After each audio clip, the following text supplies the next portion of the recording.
Көк шалғынның ортасында кішкентай бақа өмір сүріпті. Бір күні ол су жағасына келіп, көңілсіз отырады. Бұлақ одан: «Бақа, сен неге көңілсізсің?» деп сұрайды. «Мен өте кішкентаймын. Маған ешкім мән бермейді. Мен де бір керемет жасай алсам ғой.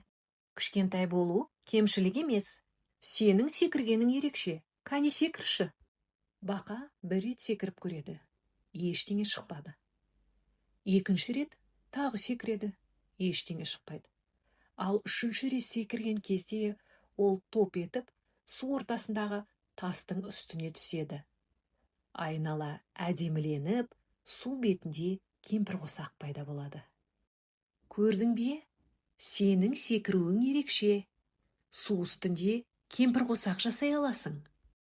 Мен де бір керемет жасай алады екенмін, деп бақа қуанып, секіріп, ойнап кетеді.